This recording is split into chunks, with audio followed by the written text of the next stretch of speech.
Welcome. इस video में हम डिस्कस करेंगे एक्सरसाइज 3.5। एक्सरसाइज 3.5 पढ़ने से पहले हमें पढ़ना होगा सेक्शन 3.4.3 जो कि डिफाइन कर रहा है क्रॉस मल्टीप्लिकेशन मेथड को।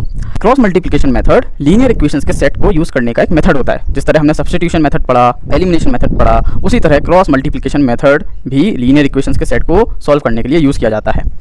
इस मेथड में मान लीजिए हमें दो इक्वेशंस दी गई हैं, linear equations a1x + b1y + c1 = 0 and second is a2x + b2y + c2 = 0। So first step हमारे पास ये होगा कि multiply equation 1 by b2 and equation 2 by b1 to get, यानी इक्वेशन 1 में हम मल्टीप्लाई करें b2 का एंड इक्वेशन 2 में मल्टीप्लाई करें b1 का। उस कंडीशन में हमारे पास आ जाएगा b2a1x + b2b1y + b2c1 = 0 and second equation हमारे पास आएगी b1a2x + b1b2y एंड b1c2 = 0। अब हमें सब्ट्रैक्ट करना है इक्वेशन 4 को, यानी ये जो इक्वेशन है इसे इस वाली इक्वेशन में से। तो हमारे पास निकल कर आएगा b2a1 - b1a2 × x + b2b1 - b1b2 × y + b2c1 - b1c2 = 0।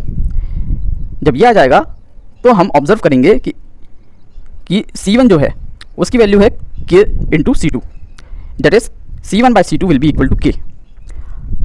अब अगर c1 = k times of c2 है, any solution of equation 2 will satisfy equation 1 and vice versa. So if a1/a2 = b1/b2 = c1/c2 is equal to k, then there are infinitely many solutions to the pair of the linear equations. But अगर c1 is not equal to k times of c2, then any solution of equation 1 will not satisfy equation 2 and vice versa.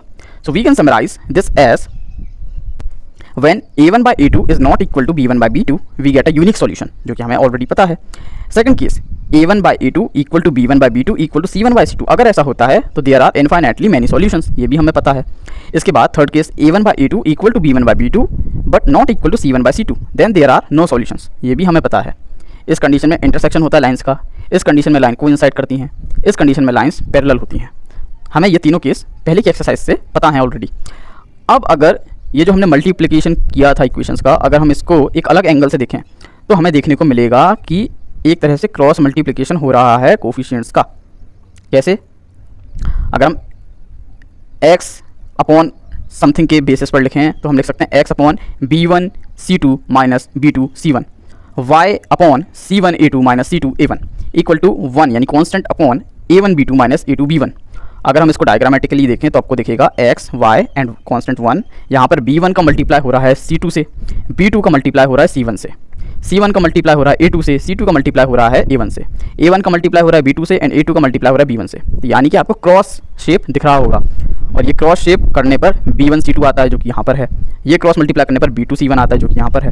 इसी तरह c1 × a2 करने पर आपको c1 a2 मिलेगा जो यहाँ पर है, माइनस c2 a1 आपको यहाँ से मिलेगा। इस तरह से ये जो डिनोमिनेटर्स हैं, ये जो सॉल्यूशन आया मल्टीप्लाई करने के बाद, यहाँ जो हमने मल्टीप्लाई किया था इसका जो सॉल्यूशन है वो कुछ इस तरह से निकल कर आएगा। अब ये जो सॉल्यूशन के डिनोमिनेटर्स हैं इनको अगर हम डायग्राम के फॉर्म में देखें तो क्रॉस शेप बन के आता है, यानी क्रॉस मल्टीप्लाई करने पर ही हमें ये डिनोमिनेटर्स मिलते हैं। इसलिए इस मेथड को बोल दिया गया cross multiplication method.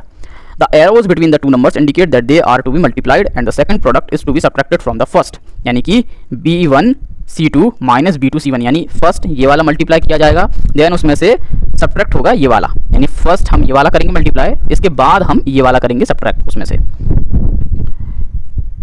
For solving a pair of linear equations by this method, we will follow the following steps. Step 1 होगा write the given equations in the form 1 and 2. Step 2 taking the help of the diagram above, write equations as given. Step 3 find x and y provided a1 b2 minus a2 b1 is not equal to 0. Step 2 above gives you an indication of why this method is called cross multiplication, क्योंकि हमने देखा कि figure में जब हम देखते हैं तो हमें क्रॉस दिखाई देता है, इसलिए इस मेथड का नाम पड़ गया क्रॉस मल्टीप्लिकेशन मेथड। यहाँ पर एग्जांपल 14 आपको दिया गया है। From a bus stand in Bangalore if we buy 2 tickets to Malleshwaram and 3 tickets to Yeshwantpur, the total cost is 46। But if we buy 3 tickets to Malleshwaram and 5 tickets to Yeshwantpur, the total cost is 74। यानी हमें यहाँ दो information दी गई है जिनके base पर हमने दो लीनियर इक्वेशंस बना दी हैं। Find the fares from the bus stand to Malleshwaram and the Yeshwantpur हमें बोला गया है। तो सबसे पहले हमने मान लिया कि बेंगलोर से मलेश्वरम जाने का जो किराया है वो x रुपये है, देन बेंगलोर से यशवंतपुर जाने का जो किराया है वो y रुपये है। देन दी हुई इन्फॉर्मेशन के बेस पे हमने दो लीनियर इक्वेशंस बना दी। इनको फिर हम स्टैंडर्ड फॉर्मेट में लिया है, कॉन्स्टेंट को लेफ्ट हैंड साइड में लिया है एंड देन इक्वल टू 0 कर दिया। तो ये स्टैंडर्ड इक्वेशंस हमारी बन गई हैं। इसके बाद हम ये जो हमने फिगर पढ़ा था इसके अकॉर्डिंग हमारी वैल्यूज़ को लिख लेंगे ताकि हमसे कोई गलती ना हो जाए। सो एक्स वाई एंड 1 लिखा। इक्वेशन 1 में जो y का कोफिशिएंट है वो है b1, यानी कि यहाँ पर सबसे पहले क्या आता है, b1 आता है, यहाँ पर b2 आता है। सो वही हम हमारी दी हुई इक्वेशन में करेंगे। यहाँ हमने एक्स वाई और 1 लिख लिया है, यहाँ आएगा b1, यानी कि इक्वेशन 1 में y का जो कोफिशिएंट है वो यहाँ पर आएगा, सो हमने 3 लिख दिया। देन नीचे आएगा b2, यानी इक्वेशन 2 में जो y का कोफिशिएंट है वो है 5, सो यहाँ 5 लिख दिया। देन यहाँ पर आएगा कांस्टेंट वैल्यू, यानी इक्वेशन 1 में जो कांस्टेंट है वो है -46। देन इसके नीचे आएगा कांस्टेंट ऑफ इक्वेशन 2 यानी -74। देन यहाँ पर आएगा इक्वेशन 1 में जो x का कोफिशिएंट है यानी 2। देन इसके नीचे आएगा जो इक्वेशन 2 में x का कोफिशिएंट है यानी 3। देन अगेन जो y के कोफिशिएंट्स हैं वो हम लिख देंगे। हमारे पास ये जो स्टैंडर्ड नोटेशन था इसके अकॉर्डिंग हमने हमारी वैल्यूज़ को सेट कर दिया है। अब हमें सिर्फ क्रॉस मल्टीप्लाई करना है एंड वैल्यूज़ को उनकी जगह पर रख देना है और हमारा आंसर हमारे सामने होगा। तो सबसे पहले हमने पढ़ा था हम ये वाला मल्टीप्लाई करेंगे, देन इसमें से सब्ट्रैक्ट करेंगे जो हमें मल्टीप्लाई नीचे से ऊपर मल्टीप्लाई करने पर मिलेगा। तो सबसे पहले हमें प्रोडक्ट करना है ऊपर से नीचे यानी 3 इंटू -74। देन जो रिजल्ट निकल कर आएगा उसमें से हम सब्ट्रैक्ट करेंगे नीचे से ऊपर की ओर करने पर, मल्टीप्लाई करने पर जो हमें प्रोडक्ट मिलेगा, यानी 5 इंटू -46, इसको हम सब्ट्रैक्ट करेंगे। सो हम यहाँ पर कैसे लिखेंगे, 3 इंटू -74 माइनस 5 इंटू -46। ये पूरा आएगा x के नीचे, क्योंकि यहाँ x है तो x के डिनोमिनेटर में ये वैल्यू आएगी पूरी। इसी तरह y के डिनोमिनेटर में क्या वैल्यू आएगी, y upon -46 into 3 minus -74 into 2। इसी तरह कॉन्स्टेंट 1 के डिनोमिनेटर में क्या वैल्यू आएगी, 2 इंटू 5 माइनस 3 इंटू 3। तो इसी तरह हम लिख देंगे। लिखने के बाद हमें कुछ इस तरह से दिखेगा। अब हमें कुछ भी नहीं करना है, बस सिंप्लीफाई एंड सॉल्व करते जाना है और हमारा आंसर हमारे आंखों के सामने होगा। हम सॉल्व करते जाएंगे तो हमें दिखेगा फाइनली ये स्टेप, जहाँ पर x के नीचे होगा 8, y के नीचे 10 एंड 1 के नीचे 1। अब यहाँ पर हमें 3 इक्वलिटीज़ मिल गई हैं। सो इन 3 इक्वलिटीज़ में एक समय पर हम किन्हीं 2 इक्वलिटीज़ को ले लेंगे और वैल्यूज़ को कंपेयर करके आंसर निकालेंगे। जैसे हमने फर्स्ट जो है x/8 और 1/1 को ले लिया, x/8 एंड 1/1। सो यहाँ हम 8 को कर देंगे क्रॉस मल्टीप्लाई, सो हमें आंसर मिल जाएगा x = 8, यानी x की वैल्यू 8 है। देन हम सेकंड इक्वलिटी ले लेंगे y/10 = 1/1। यहाँ पर हम y को मल्टीप्लाई कर देंगे यहाँ एंड हमें मिल जाएगी y = 10 की वैल्यू। सो हमने बता दिया कि बेंगलोर से मलेश्वरम तक का जो किराया था वो 8 रुपये था और बेंगलोर से यशवंतपुर तक का जो किराया था वो 10 रुपीज़ था। इसको हम सब्स्टिट्यूशन से भी सॉल्व कर सकते थे एंड एलिमिनेशन से भी सॉल्व कर सकते थे, बट उसमें हमें थोड़ा हमारा माइंड लगाना पड़ता है। हमें देखना पड़ता है किसको किससे मल्टीप्लाई करें तो कोफिशिएंट्स एलिमिनेट हो जाएं, या किसकी वैल्यू इजीली पता चल रही है तो उसको सब्स्टिट्यूट कर दें। बट इस मेथड में हमें कुछ भी नहीं करना है, सिंपल फॉर्मेट के अकॉर्डिंग लिख देना है एंड देन सॉल्व करते जाना है एंड आंसर खुद ब खुद आ जाता है। ये खासियत है क्रॉस मल्टीप्लिकेशन मेथड की। इसके बाद एग्जाम्पल 15 दिया गया है, for which values of p does the pair of equations given below has unique solution. अब यूनिक सॉल्यूशंस की जो कंडीशन है वो हमें पता है a1/a2 not equal to b1/b2। सो हमें 2 इक्वेशंस दी गई हैं, हम सिंपली इस कंडीशन को चेक कर लेंगे। सो a1 है 4, a2 है 2, सो 4/2 इक्वल टू हमें चेक करना है b1 यानी कि p अपॉन b2 यानी कि 2। यहाँ पर p की वैल्यू कुछ ऐसी रखनी है कि ये दोनों इक्वल ना हो। सो हमें आंसर पता चल गया कि p की वैल्यू कुछ ऐसी होनी चाहिए जो कि 4 के बराबर तो ना हो, तब इस कंडीशन में यूनिक सॉल्यूशन बन जाएगा। सो वही यहाँ बताया गया है कि एक्सेप्ट 4 p की वैल्यू कुछ भी होगी तो यहाँ पर यूनिक सॉल्यूशन होगा। इसके बाद example 16, for what values of k will the following pair of linear equations have infinitely many solution. Infinitely many solutions की जो कंडीशन थी वो हमने पढ़ी थी, a1/a2 equal to b1/b2 equal to c1/c2। So इसी को हम चेक करेंगे। सो यहाँ a1 कितना है, k फर्स्ट कंडीशन में x का कोफिशिएंट अपॉन a2 यानी दूसरी इक्वेशन में x का जो कोफिशिएंट है इक्वल टू b1 यानी कि फर्स्ट इक्वेशन में y का जो कोफिशिएंट है वो है 3, देन अपॉन b2 यानी कि दूसरी इक्वेशन में जो y का कोफिशिएंट है k इक्वल टू c1 यानी कि फर्स्ट इक्वेशन में जो कांस्टेंट है वो है -k+3 अपॉन जो सेकंड इक्वेशन में कांस्टेंट है वो है -k। सो ये तीनों वैल्यूज़ हमें मिल गई हैं। अब हमें चेक करना है ऐसी कंडीशन जहाँ पर ये तीनों बराबर हों। सो हम इन तीनों में से कोई भी 2 इक्वलिटीज़ एट अ टाइम ले लेंगे। सो हमने सबसे पहले k/12 and equal to 3/k ले लिया। इस कंडीशन में अगर हम चेक करें तो हमारे पास आएगा k² equal to 36 and k equal to हमारे पास आ जाएगा √36। √36 की वैल्यू क्या होती है, आप बोल दोगे 6, बट ज़रूरी नहीं है। अंडर रूट में जब भी कुछ आता है तो उसकी 2 वैल्यूज़ हमारे पास होती हैं, +6 और -6। सो आंसर +6 भी हो सकता है, -6 भी हो सकता है। Now this will be depend on the condition which is asked in question. So यहाँ पर हमें ये इक्वेशन मिलेगी एंड यहाँ पर हमें वैल्यू मिलेगी k या तो +6 भी हो सकता है एंड -6 भी हो सकता है। अब दूसरी हम इक्वलिटी को ले लेंगे, 3/k equal to k - 3 upon 3k। So यहाँ से लेने पर हमें एक क्वाड्रेटिक इक्वेशन मिलेगी जो कि होगी 3k equal to K square minus 3k, which will be equal to 6k equal to K square. यहाँ से k से k कट जाएगा एंड k की वैल्यू हमारे पास आ जाएगी 6। सो यहाँ पर हम बोल सकते हैं एंड सेकंड जो वैल्यू होगी, अगर हम 6k equal to K square में 0 भी रखते हैं तो भी हमारी इक्वेशन जो है वो सेटिस्फाई करेगी। सो हमें दो वैल्यूज़ मिल गई, या तो k जो है वो 6 होगा या k इक्वल टू 0 हो सकता है। सो हमें यहाँ पर हमारी वैल्यूज़ मिल गई हैं। Therefore the value of k that satisfy both the condition. अब दोनों ही केसेस में हमने दो इक्वलिटीज़ के सेट्स लिए, तो दोनों ही सेट्स में हमें k की वैल्यू एक कॉमन मिल रही है जो कि है +6। सो हम बोल देंगे +6 is that value which if we put at place of k will give infinitely many solutions for both the given equations. इसके बाद बारी आती है एक्सरसाइज 3.5 की। यहाँ पर क्वेश्चन 1 में बोला गया है which of the following pairs of linear equations has unique solution, no solution और इनफाइनाइटली मेनी सॉल्यूशंस।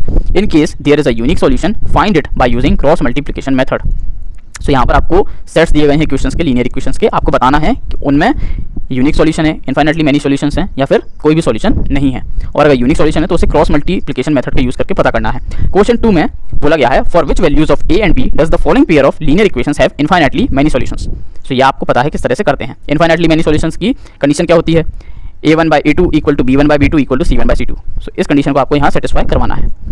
देन इसके बाद for which value of k will the following pair of linear equation have no solution. No solution की value, no solution की condition क्या होती है, a1/a2 equal to b1/b2 but not equal to c1/c2। ये condition होती है no solutions की। तो इस क्वेश्चन में आपको ये सेटिस्फाई करवाना है। Then question 3 solve the following pair of linear equations by the substitution and cross multiplication method. यानी इस इक्वेशन को, इस सेट ऑफ इक्वेशन को आपको सब्स्टिट्यूशन से भी सॉल्व करना है एंड क्रॉस मल्टीप्लिकेशन से भी सॉल्व करना है। देन क्वेश्चन 4 में आपको वर्ड प्रॉब्लम्स दी गई हैं एंड आपसे बोला गया है वर्ड प्रॉब्लम्स को पढ़िए, दी गई इन्फॉर्मेशन की बेसिस पे इक्वेशंस बनाइए और उनको सॉल्व करिए बाय एनी अलजेब्रिक मेथड। यानी यहाँ आपको फ्रीडम दी गई है, आपको सब्स्टिट्यूशन अच्छा लग रहा है तो उससे करिए, आपको एलिमिनेशन ईजी लग रहा है उससे करिए, या फिर आपको क्रॉस मल्टीप्लिकेशन ईजी लग रहा है तो आप उससे करिए। सो यहाँ आपने कंसेप्ट को पढ़ा है, हमने सब कुछ डिस्कस किया है। सो 2 मिनट आप वीडियो को पॉज करके क्वेश्चंस करने की ट्राई करिए। अगर आपसे हो जाते हैं तो अच्छी बात, नहीं होते हैं तो फिर वीडियो को रिज्यूम करिए and we will discuss solutions ahead. Welcome back. So let's start solutions. Question 1, हमें इक्वेशंस के सेट दिए गए थे, हमसे पूछा था कि बताओ कि इन सेट्स का यूनिक सॉल्यूशन है, नो सॉल्यूशन है या फिर इनफाइनाइटली मैनी सॉल्यूशंस है, और अगर यूनिक सॉल्यूशन है तो उसे क्रॉस मल्टीप्लिकेशन मेथड से पता करके बताओ। सो फर्स्ट सेट हमने लिया x - 3y - 3 equal to 0 and second equation है 3x - 9y - 2 इक्वल टू 0। यहाँ पर हमने स्टैंडर्ड फॉर्मेट में लिख ली वैल्यूज़ x, y, 1, यहाँ पर b1, b2, c1, c2, a1, a2 and b1, b2। इस तरह से स्टैंडर्ड फॉर्मेट में लिख ली।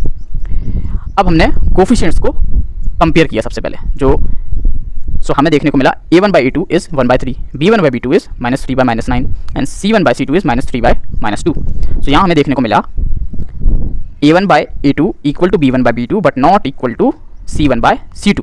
सो यहाँ पर ये कंडीशन है नो सॉल्यूशन की, यानी इस सेट ऑफ इक्वेशन के लिए कोई भी सॉल्यूशन नहीं है, हैंस हमें क्रॉस मल्टीप्लाई करके वैल्यू फाइंड नहीं करनी। सेकंड जो सेट ऑफ इक्वेशंस है वो है 2x + y = 5 and 3x + 2y = 8। यहाँ पर हमने कोफिशिएंट्स को कंपेयर किया। सो a1/a2 आया 2/3, b1/b2 आया 1/2 एंड c1/c2 आया -5/-8। यहाँ पर हमें कंपेयर करने पर ये कंडीशन देखने को मिली कि a1/a2 is not equal to b1/b2, और ये कंडीशन तो यूनिक सॉल्यूशन की होती है, हमें पता है। अब यूनिक सॉल्यूशन है इस केस में, इसलिए हमें इन दोनों इक्वेशंस को सॉल्व करना पड़ेगा कौन से मेथड से, क्रॉस मल्टीप्लिकेशन मेथड से। सो हमने स्टैंडर्ड फॉर्मेट में चीज़ें लिख दी, x, y, 1, यहाँ पर b1, b2, c1, c2, a1, a2 and b1, b2। Standard format में लिखने के बाद हमने क्रॉस मल्टीप्लाई किया। x के नीचे आएगा 1 × -8 -2 × -5। इसको सॉल्व करने पर हमें मिलेगा x/2। देन अगला y के नीचे -5 × 3 -8 × 2। सो यहाँ हमें सॉल्व करने पर मिलेगा y/1। Then next is 1/2 × 2 -3 × 1। सो यहाँ हमें मिलेगा 1/1। अब हमारे पास 3 इक्वलिटीज़ आ गई हैं। इन 3 में से हम किन्हीं 2 को एक समय पर ले लेंगे। हमने ले लिया x/2 इक्वल टू 1/1। सो यहाँ से हमें वैल्यू मिलेगी x equal to 2। Second equality हम लेंगे y/1 इक्वल टू 1/1। सो यहाँ से हमें वैल्यू मिलेगी y इक्वल टू 1।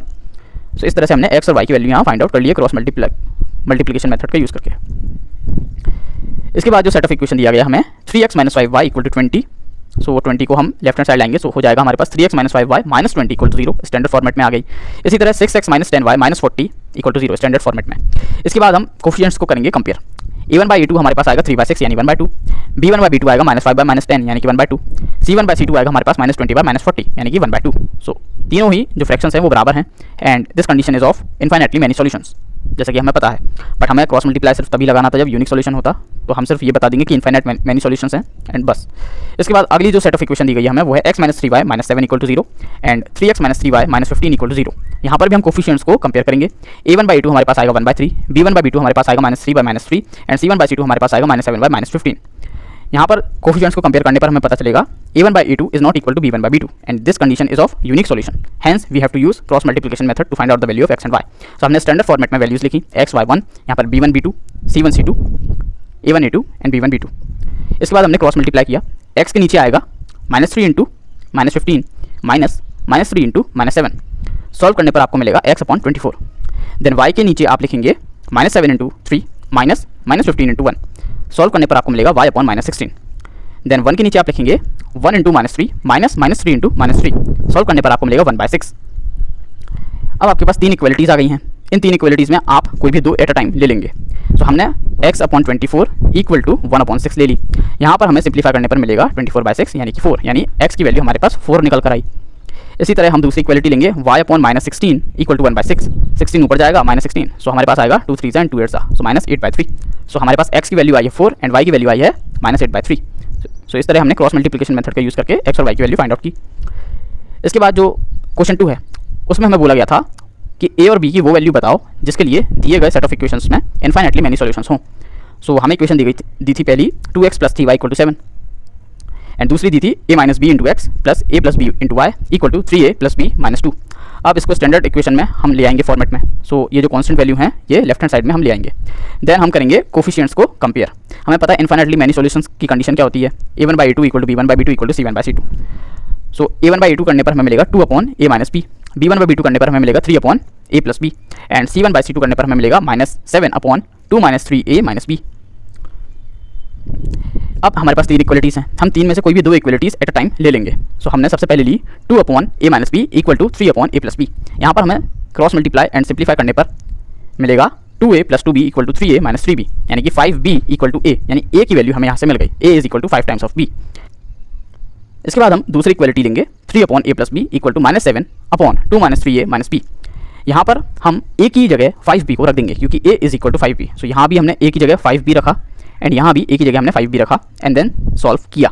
सो अब जो पूरी इक्वेशन है वो b के फॉर्मेट में आ जाएगी हमारे पास। सो हमें मिलेगा फाइनली 6 - 48b = -42b। आगे जाकर हमें मिलेगा 6 = 48b - 42b। So 6 = 6b and b की वैल्यू हमारे पास 1 आ गई। b की वैल्यू 1 है, हम इसको इस इक्वेशन में रखेंगे, सो हमारे पास a की वैल्यू आएगी 5। सो इस तरह हमें a और b की वैल्यूज़ मिल गई हैं। सो हम बोल सकते हैं अगर a की वैल्यू 5 हो और b की वैल्यू 1 हो तब इन दोनों इक्वेशंस के बीच में इनफाइनाइटली मेनी सॉल्यूशंस होंगे, जैसा कि हमें क्वेश्चन में पूछा गया था। इसके बाद second question of question 2, for which value of k will the following pair of linear equation have no solution. So हमें दोनों इक्वेशंस दी गई हैं, इनको हम स्टैंडर्ड फॉर्मेट में लिखेंगे एंड देन कोफिशिएंट्स को कंपेयर करेंगे। नो सॉल्यूशन की कंडीशन क्या होती है, a1/a2 = b1/b2 but not equal to c1/c2।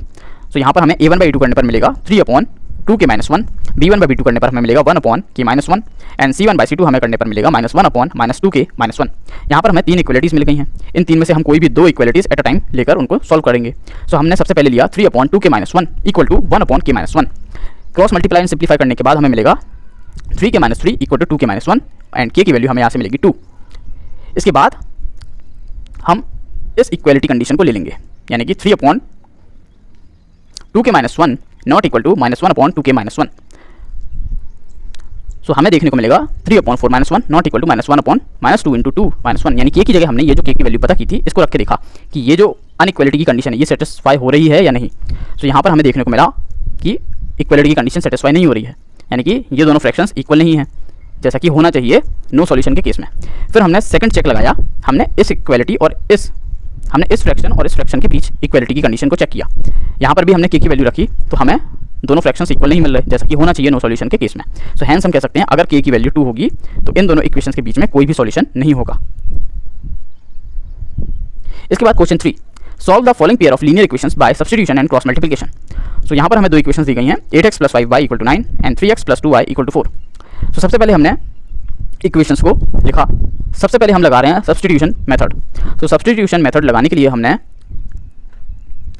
सोचा कि अगर x के कोफिशिएंट्स को हम दोनों ही इक्वेशन में बराबर कर देते हैं तो हम फर्स्ट इक्वेशन से उसकी वैल्यू उठाकर डायरेक्टली सेकंड इक्वेशन में रख देंगे। सो इसीलिए हमने फर्स्ट इक्वेशन में मल्टीप्लाई किया 3 से एंड सेकंड इक्वेशन में मल्टीप्लाई किया हमने 8 से। सो हमें रिजल्ट में मिलेगा 24x equal to 27 minus 15y and second equation में मिलेगी 24x plus 16y equal to 32। अब हमने 24 की वैल्यू फर्स्ट इक्वेशन से ली और सेकंड इक्वेशन में 24x की जगह रख दी। सो हमें फाइनली मिलेगा 27 minus 15y plus 16y equal to 32। यहाँ से सिंप्लीफाई करने पर हमें y की वैल्यू 5 मिलेगी। y की वैल्यू 5 आ गई है हमारे पास। इसके बाद हम इस y की वैल्यू को फर्स्ट इक्वेशन में से x की वैल्यू फाइंड आउट करेंगे। x की वैल्यू हमारे पास आएगी 9 माइनस 5y अपॉन 8। यहाँ पर हम y की वैल्यू रख देंगे और x की वैल्यू हमारे पास आ जाएगी जो कि आएगी -2। So x is equal to -2 and y is equal to 5। So इस तरह से हम सब्स्टिट्यूशन मेथड का यूज़ करके इस क्वेश्चन को सॉल्व कर सकते हैं। Now it's turn for cross multiplication method. So इसके लिए हमने स्टैंडर्ड फॉर्मेट में चीज़ें लिखी x y1, यहाँ पर b1 b2 c1 c2 x1 a1 a2 and b1 b2। Standard format में लिखने के बाद हम सिर्फ क्रॉस मल्टीप्लाई करना है एंड सॉल्यूशन खुद ब खुद हमारे सामने होगा। तो यहाँ b1 b2 लिखा हमने 5 के नीचे 2, देन यहाँ c1 c2 लिखा -9 बाय -4, देन यहाँ पर a1 a2 लिखा 8 और नीचे 3 एंड यहाँ पर b1 b2 फिर से लिखा 5 के नीचे 2 एंड देन क्रॉस मल्टीप्लाई करना है। x के नीचे आएगा 5 इंटू -4 यानी कि -20 माइनस 2 इंटू -9 यानी कि -18। सॉल्व करने पर हमें मिलेगा x अपॉन -2। इसके बाद y के नीचे आएगा -9 इंटू 3 माइनस ब्रैकेट में -4 इंटू 8। सॉल्व करने पर हमें मिलेगा y अपॉन 5। इसके बाद 1 अपॉन 8 इंटू 2 माइनस ब्रैकेट में 3 इंटू 5। सॉल्व करने पर हमें मिलेगा 1 अपॉन 1। देन हमें 3 इक्वलिटी कंडीशन मिली हैं, हम किन्हीं दो को एट अ टाइम लेकर सॉल्व करेंगे। सो हमें x की वैल्यू मिलेगी x equal to -2 and y की वैल्यू मिलेगी 5 जो कि सब्स्टिट्यूशन मेथड से आई वैल्यूज़ के बराबर है। हेंस आपको दिख रहा होगा कि इस क्वेश्चन के लिए क्रॉस मल्टीप्लिकेशन मेथड ज़्यादा ईजियर था देन सब्स्टिट्यूशन मेथड। देन इसके बाद क्वेश्चन 4 में जो फर्स्ट पार्ट है उसकी जो वर्ड प्रॉब्लम है उसको हम सॉल्व करते हैं। A part of monthly hostel charges is fixed, यानी हॉस्टल का किराया जो है उसमें से एक पार्ट जो है वो फिक्स है और जो किराए का दूसरा पार्ट है वो इस पर डिपेंड करता है कि आपने जो कैंटीन है, जो मेस है हॉस्टल में, उसमें कितने दिन खाना लिया है। तो इन दोनों को मिलाकर हॉस्टल का किराया बनता है। When a student A takes food for 20 days and she stays, when a student A has take food for 20 days and she has to pay rupees 1000 as hostel charges. When a student B who takes food for 26 days pays 1180 as hostel charges. Find the fixed charge and the cost of food per day. So हमने fix charge जो है hostel fees में उसको x rupees मान लिया and जो variable charge है जो कि आपने कितने दिन हॉस्टल से खाना लिया है इस पर बेस्ड है उसको y रुपीज़ मान लिया। सो फिक्स चार्ज हमेशा x रहेगा एंड y हमेशा मल्टीप्लाई होगा नंबर ऑफ डेज से, जितने दिन आपने खाना लिया है उतने दिन y रुपीज़ देने पड़ेंगे। तो इन दोनों को मिलाकर हम हॉस्टल का किराया बनाएंगे। सो फर्स्ट जो इन्फॉर्मेशन दी थी हमें कि पर्सन ए ने फिक्स चार्ज दिया एंड प्लस उसने 20 दिन हॉस्टल से खाना लिया, सो वेरिएबल चार्ज हो जाएगा 20y और उसने हॉस्टल का किराया कितना दिया था 1000 रुपये। सो ये फर्स्ट कंडीशन के अकॉर्डिंग हमारी इक्वेशन बन गई। देन सेकंड इन्फॉर्मेशन जो हमें दी थी कि पर्सन बी ने 26 दिन खाना लिया है कैंटीन से, फिक्स चार्ज x होगा और उसने टोटल जो रुपए दिए हैं वो हैं 1180। सो ये हमारी दूसरी इक्वेशन बन गई। यहाँ पर अब हम करेंगे क्रॉस मल्टीप्लिकेशन का मेथड, क्योंकि हम वही चैप्टर पढ़ रहे हैं तो हमारी प्रैक्टिस हो जाएगी। सो x y 1 यहाँ पर लिखेगा, यहाँ पर लिखा हमने b1 बाई b2 यानी 20 बाई 26। देन y के नीचे लिखा हमने यहाँ पर c1 by c2, then a1 by a2 and then b1 by b2। Then हमें पता है कि सबसे पहले हमें करना है ऊपर से नीचे की ओर मल्टीप्लाई, देन उसमें से सब्ट्रैक्ट करेंगे नीचे से ऊपर की ओर मल्टीप्लाई करके। सो यहाँ पर हमारे पास वैल्यू आएगी x upon minus 1180 into 20 minus bracket के अंदर -1000 इंटू 20। सो यहाँ पर हमारे पास वैल्यू आएगी x upon minus 1180 into 20 and then minus 26 into -1000। Then y के नीचे हमारे पास वैल्यू आएगी -1000 इंटू +1 माइनस -1180 इंटू 1। देन हमारे पास 1 के नीचे वैल्यू आएगी 1 into 26 minus 1 into 20। Further solve करने पर हमें आएगा x के नीचे 2400, y के नीचे 180 एंड 1 के नीचे 16 एंड 1 के नीचे 6। फर्दर सॉल्व करने पर हम इन तीनों इक्वलिटीज़ में से कोई भी दो एट अ टाइम ले लेंगे एंड x एंड y की वैल्यू पता करेंगे। सो x अपॉन 2400 इक्वल टू 1/6 लिया हमने, तो यहाँ से x की वैल्यू हमारे पास आ गई 400 रुपये एंड y की वैल्यू हमारे पास आ गई 30 रुपये। तो इस तरह से हमने ये क्वेश्चन सॉल्व किया। देन इसके बाद a fraction becomes 1/3 when 1 is subtracted from the numerator and it becomes 1/4 when 8 is added to its denominator. Find the fraction. तो हमने फ्रैक्शन को x अपॉन y मान लिया। फर्स्ट जो इन्फॉर्मेशन दी उसमें बोला गया है जब 1 को घटा दिया जाता है न्यूमरेटर से, सो x माइनस 1 अपॉन y, तो फ्रैक्शन बन जाता है 1/3। इसको सॉल्व करने पर हमें पहली इक्वेशन मिलेगी हमारी 3x minus 3 equal to y। Then इसके बाद जो दूसरी इन्फॉर्मेशन दी है यानी फ्रैक्शन लिखा, देन बोला गया है जब 8 डिनोमिनेटर में जोड़ दिया जाता है उस कंडीशन में फ्रैक्शन की वैल्यू हो जाती है 1/4। इसको सॉल्व करने पर हमें हमारी दूसरी इक्वेशन मिलेगी जो कि है 4x = y + 8। बाय सब्सटीट्यूशन, यहाँ पर हमें सब्सटीट्यूशन ईजी लग रहा है, आप क्रॉस मल्टीप्लिकेशन का भी यूज़ कर सकते हैं।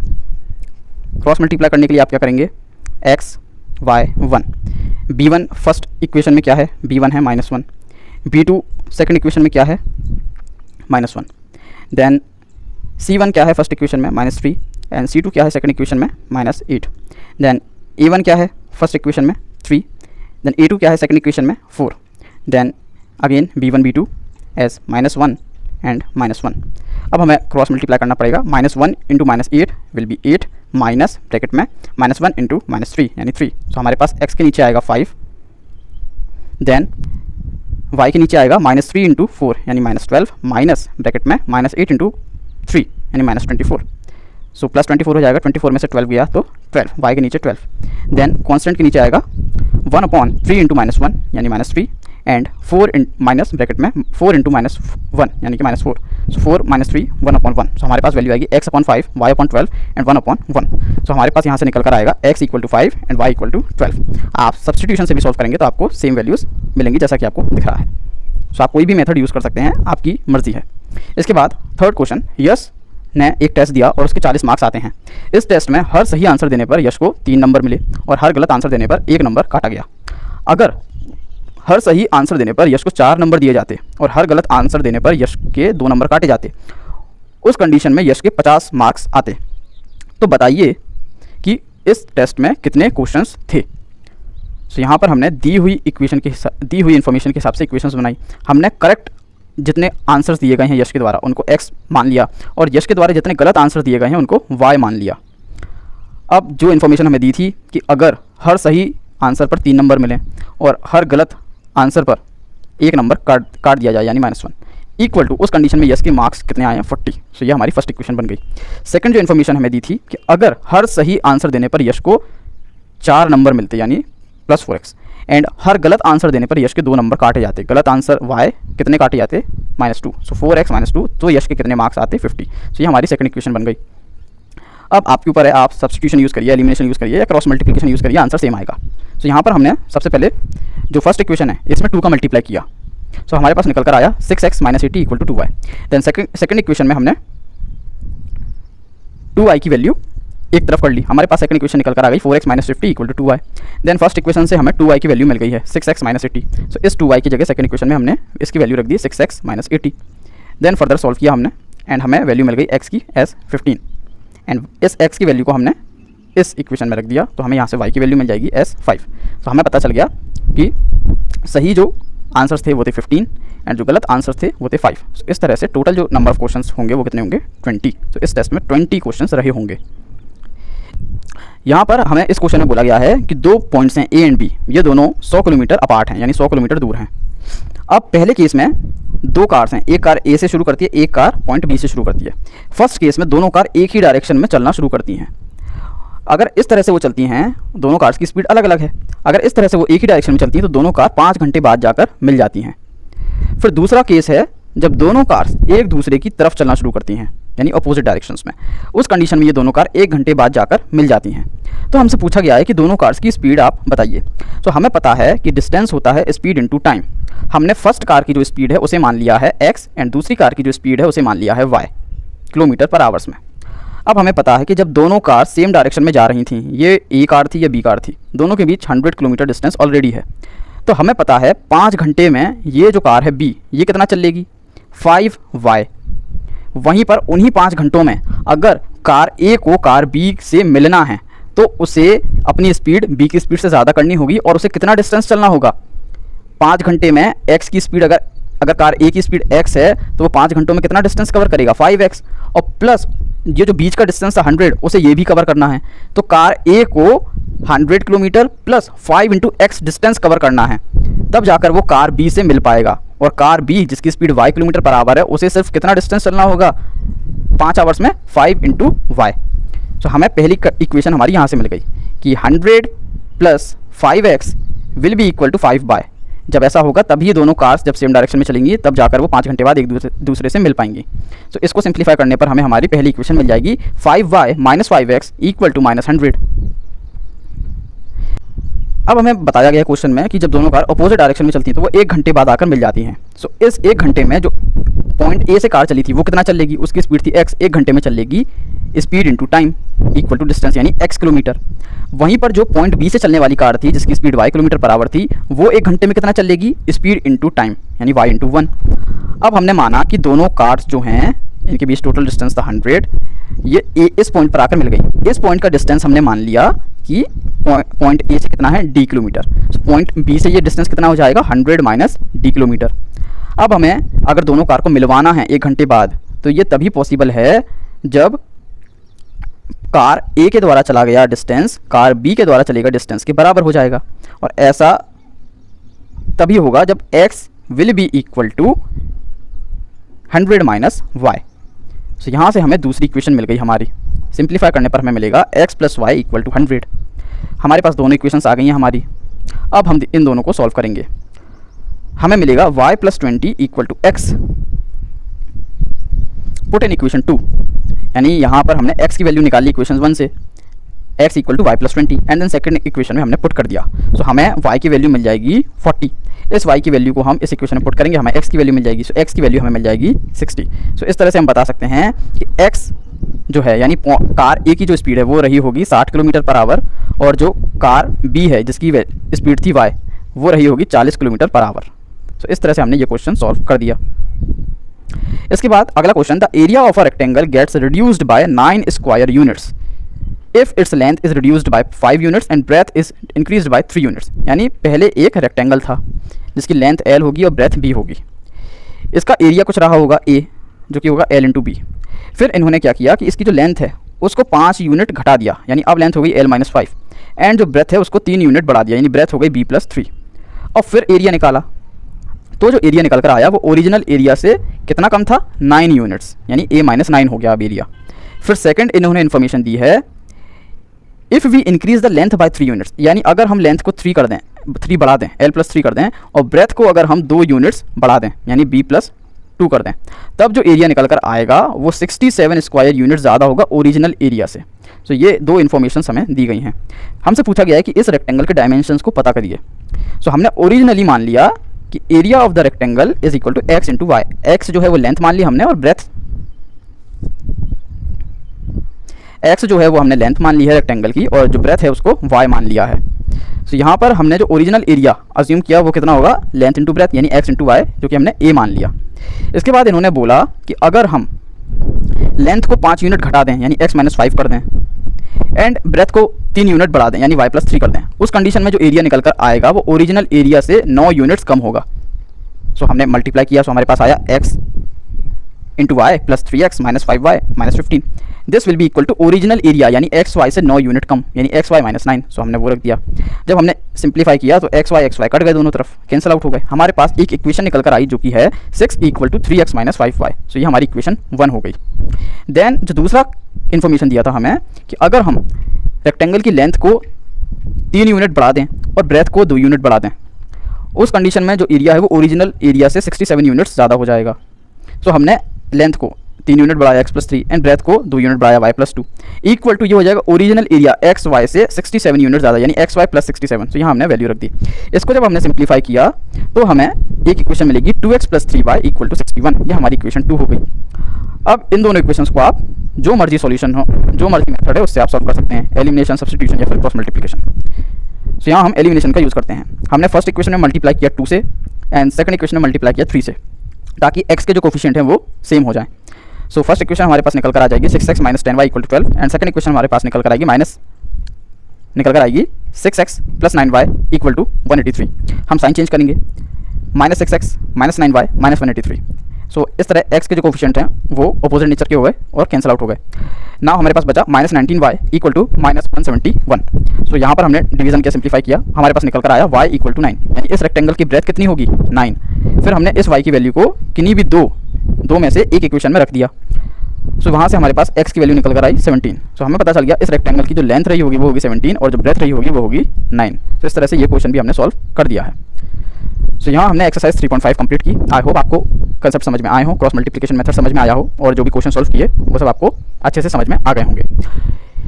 सो वीडियो देखने के लिए थैंक यू। अगर वीडियो अच्छा लगा तो वीडियो को लाइक करिए, शेयर करिए, चैनल को सब्सक्राइब करिए and keep practicing. God bless.